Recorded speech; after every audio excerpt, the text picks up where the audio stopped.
सभी साथियों को क्रांतिकारी जय भीम, नमो बुद्धाय। साथियों, मैं बौद्धाचार्य डॉक्टर एस एन बौद्ध, नेशनल इंटरनेशनल बुद्धिस्ट सोसाइटी राष्ट्रीय अंतर्राष्ट्रीय अध्यक्ष और भीम सेना एकमात्र बुद्धिस्ट अल्पसंख्यकों की पार्टी में उपाध्यक्ष के पद पे कार्यरत हूँ। और जैसे कि आज जो चुनाव आ रहा है, 2024 का चुनाव जारी है ये अप्रैल के महीने से। इसमें ये चुनाव भारत के मूल निवासियों के लिए या भारत के लिए बहुत ही महत्वपूर्ण है। इस चुनाव से भारतीय संविधान, भारत के मूल निवासियों, उनके भविष्य का निर्णय होगा। जो लोग भारत के मूल निवासी हैं, अम्बेडकरवादी हैं, बुद्धिस्ट हैं, अल्पसंख्यक हैं, सभी लोग इस कन्फ्यूजन में है, वह अपोह में है कि हम किस पार्टी को वोट दें। और लोग इसी में लगे हुए हैं कि सारे पार्टियां कहीं न कहीं जा कर के बिक जाते हैं या संविधान के खिलाफ कार्य करते हैं। जो SC ST OBC का आरक्षण है उसके मुद्दे पर कोई जाकर बात नहीं करते। उनकी बात वहाँ तक कौन पहुँचाएगा? कौन सा ऐसे पार्टी है, कौन से ऐसे उम्मीदवार हैं जो बिकेंगे नहीं? क्योंकि अक्सर सभी लोग बिक जाते हैं। चुनाव के समय तो बातें कुछ और करते हैं, चुनाव होने के बाद जब वो पावर में आ जाते हैं फिर वो कहीं न कहीं जाकर कुछ पार्टियों के गुलाम हो जाते हैं और कुछ लोग अपने स्वार्थवश किसी के साथ बिक जाते हैं और समाज को धोखा देते हैं। इस समय बहुत कठिन विषय है समझना कि किसको वोट दिया जाए। कुछ लोग कह रहे हैं कि वोट का बंटवारा होगा, जितनी पार्टियां बनने की वोट बढ़ रही हैं, निश्चित रूप से वोट बढ़ रही हैं और पार्टियां बनेगी, आगे और भी बनेंगी, बने हुई हैं, किसी को रोक नहीं सकते। हमें क्या करना है, किसको वोट देना है, इसके बारे में जानना बहुत ज़रूरी है। जितनी भी पार्टियां हैं उनके अंदर कॉमन क्या है? विचारधारा। विचारधारा कॉमन है कि किस विचारधारा पे काम कर रहे हैं। अब SC ST OBC और माइनॉरिटी के लोग, अम्बेडकरवादी लोग को ये देखना होगा कि हमारी जो सोच है, जो विचारधारा है, वो किस पार्टी के अंदर है, किस उम्मीदवार के अंदर है, उसको वोट दें, तभी कामयाब हो सकते हैं। जितनी पार्टियां हैं अब उनको देखोगे, सबके अध्यक्ष, राष्ट्रीय अध्यक्ष या विचारधारा हिंदूवादी है, ब्राह्मणवादी है। तो जितनी पार्टियां हैं, चाहे वो भारतीय जनता पार्टी हो, कांग्रेस हो, बहुजन समाज पार्टी हो और जितनी पार्टियां आप कह सकते हो, सबके अंदर विचारधारा क्या है? ब्राह्मणवादी ही है, या उनके जो अध्यक्ष, उपाध्यक्ष, जो पदाधिकारी हैं हिंदूवादी लोग ही हैं, हिंदू लोग ही हैं। तो जिसके अध्यक्ष, उपाध्यक्ष और जिनके पदाधिकारी सब हिंदू होंगे तो बौद्धों की बात कौन करेगा? अम्बेडकरवाद की बात कौन करेगा? अम्बेडकरवाद की बात, बुद्ध की बात वही करेगा जिसके अध्यक्ष, उपाध्यक्ष या उनके मुख्य पदाधिकारी लोग बुद्धिस्ट होंगे। इसलिए हमको बुद्धिस्ट पार्टी बनाने की ज़रूरत पड़ी, क्योंकि हमने देखा कि कोई भी पार्टी बुद्ध की बात को नहीं कर रही है, बुद्ध की विचारधारा को बढ़ाने की बात नहीं कर रही है। जो बाबा साहब का मिशन था भारत को बुद्धमय करना, उस पार्टी, उस विचारधारा को पूरा करने के लिए कोई भी पार्टी कार्य नहीं कर रही है। बहुजन समाज पार्टी, जिसको बहुजनों की पार्टी कहते हैं, उन्होंने एक बार भी बाबा साहब के मिशन को पूरा करने के बाद नहीं कहा कि बाबा साहब का जो मिशन था भारत को बुद्धमय करना, उस दिशा में काम नहीं कर रही हैं।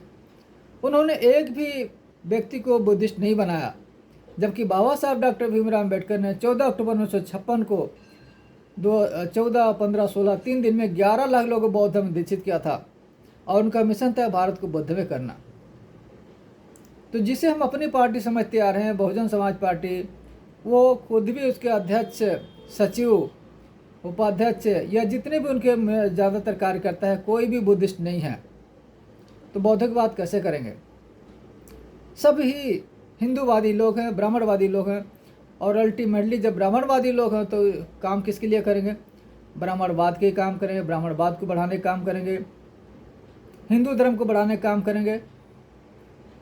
तो बाबा साहब का मिशन कैसे पूरा होगा? या संसद में जाके बौद्धों की आवाज़ कौन उठाएगा? संविधान की रक्षा करने के लिए या संविधान के सारे आर्टिकल को भाग 4 को पूरा करने के लिए, संवैधानिक अधिकारों को पूरा करने के लिए कौन आवाज़ उठाएगा? इसलिए हमने सोचा कि हम बुद्धिस्ट पार्टी बनाएं जो प्योर अम्बेडकरवादी हो, बुद्धिस्ट हो और अल्पसंख्यकों को मिला करके ऐसी पार्टी का निर्माण किया है जो बाबा साहब के मिशन को पूरा करेगा। हमारे बहुजन महापुरुष जो हैं, भगवान बुद्ध से लेकर बुद्ध सत्यदास, कबीर, ज्योतिबा फुले, पेरियार रामास्वामी नायकर, पेरियार ललित सिंह यादव, बाबू जगदेव प्रसाद कुशवाहा, रामस्वरूप वर्मा, छत्रपति साहू जी महाराज, शिवाजी महाराज, संत गाड़गे, घासीदास, गुरु नारायणा, सर छोटू राम, आज जितने महापुरुष हैं उनकी विचारधारा पे काम करना है।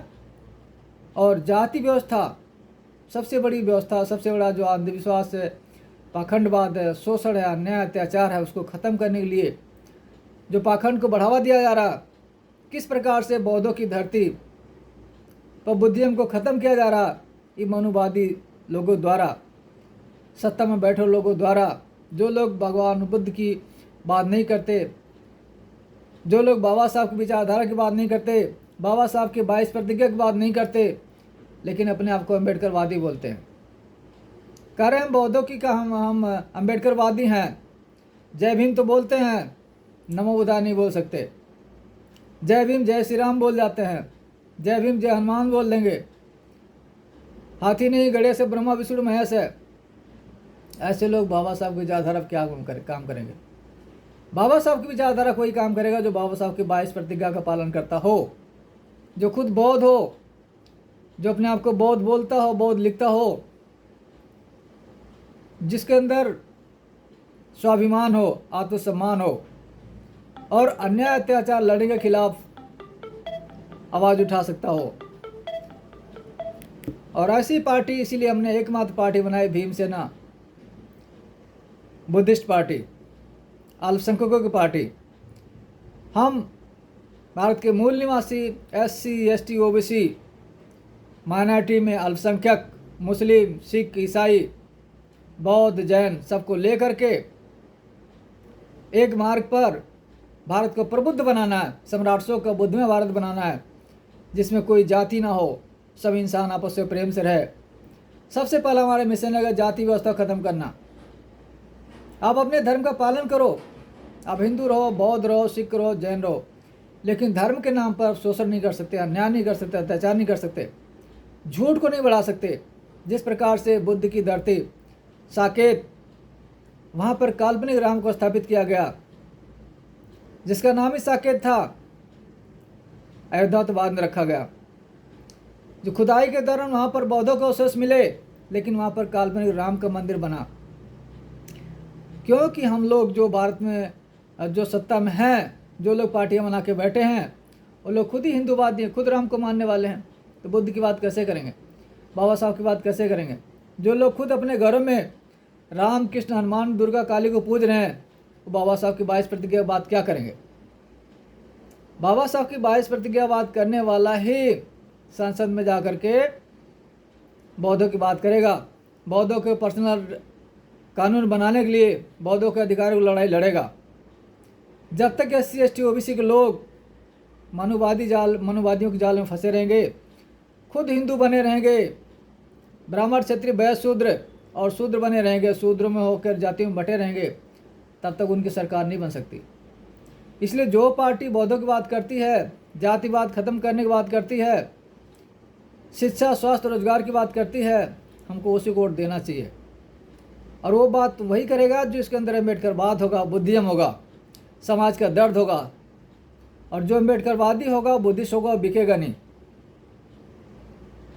जिसके अंदर स्वाभिमान होगा, आत्मसम्मान होगा, वही अम्बेडकरवाद की लड़ाई लड़ सकता है। इसलिए आज ज़रूरत है कि सभी लोग, जो लोग सच्चे अम्बेडकरवादी हैं, वो लोग बुद्धिस्ट बने और बुद्धिस्ट, मुस्लिम, सिख, ईसाई सब मिल कर के ही अपनी सरकार बनाए। इसलिए हमारी जो पार्टी है भीमसेना बुद्धिस्ट पार्टी, हमारा मिशन है सम्राट अशोक का बुद्ध में भारत बनाना है। और हमारे साथ वही उम्मीदवार जुड़ेंगे जो अम्बेडकरवादी होंगे, बुद्धिस्ट होंगे, अल्पसंख्यक होंगे। हम जातिवादी लोग जो संविधान के विरोध करते हैं, जो आरक्षण के विरोध करते हैं, जो संविधान को ख़त्म करने की बात करते हैं, जो ओबीसी SC ST के अधिकारों का विरोध ख़त्म कर रहे हैं, ऐसे लोगों को वोट नहीं देना और ऐसे लोगों को उम्मीदवार नहीं बनाएंगे। इसलिए सभी साथियों से निवेदन है कि बहुत सी पार्टियां हैं, बहुत से उम्मीदवार हैं, लेकिन आपको देखना कि आपके हित की बात कौन कर रहा। आज जितनी पार्टियां सभी हिंदू की पार्टियां हैं, इसलिए बौद्धों की पार्टी बनाने की जरूरत पड़ी। और हमारी भीमसेना एकमात्र ऐसी पार्टी है जो प्योर बुद्धिस्ट है और बाबा साहब के मिशन को पूरा करने के लिए वचनबद्ध है और अंतिम सांस तक बाबा साहब की विचारधारा के लिए लड़ते रहेंगे। तो सभी लोग, जो लोग अपने आप को अम्बेडकरवादी बोलते हैं, सबसे पहले तो बौद्ध बने। और ये जो महीना है अप्रैल का, जन्मोत्सव महीना है, जयंती महीना है। यहाँ पर 11 अप्रैल को ज्योतिबा फुले, 14 अप्रैल बाबा साहब डॉक्टर भीमराव अम्बेडकर और 16 अप्रैल प्रियदर्शी चक्रवर्ती सम्राट अशोक का जन्मदिवस है। तो सभी लोग सबसे पहले बौद्ध बने, बाबा साहब की 22 प्रतिज्ञा 63 पंचशील को धारण करें और अपने वोट सिर्फ अम्बेडकरवादी पार्टी, बुद्धिस्ट पार्टी और अम्बेडकरवादी बुद्धिस्ट उम्मीदवारों को ही दें।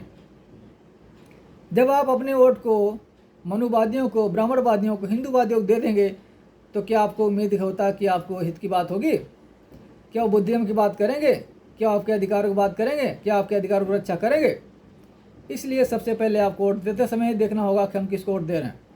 तो अपना वोट अम्बेडकरवादी पार्टी और अम्बेडकरवादी बुद्धिस्ट उम्मीदवारों को दें, अल्पसंख्यक उम्मीदवारों को दें, मनुवादियों को, ब्राह्मणवादियों को, जो लोग संविधान के विरोध करते हैं, जो लोग आपके आरक्षण के विरोध करते हैं, जो लोग आपके अधिकारों के विरोध करते हैं, जो आपको पढ़ने लिखने से रोकते हैं, जो लोग पाखंडवाद को बढ़ावा दे रहे हैं, जो लोग पूजा पाठ पाखंड में व्यस्त हैं, वो लोग आपके अधिकारों की रक्षा नहीं कर सकते, आपके अधिकारों का आवाज़ नहीं उठा सकते।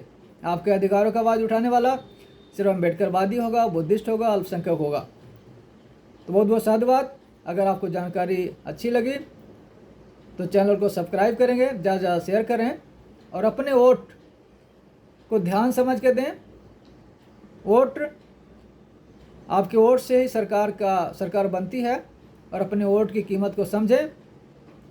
अब वोट देने का अधिकार बाबा साहब ने बहुत ही संघर्षों के बाद हमें दिलाया है, इसलिए अपने वोट को बेचें नहीं।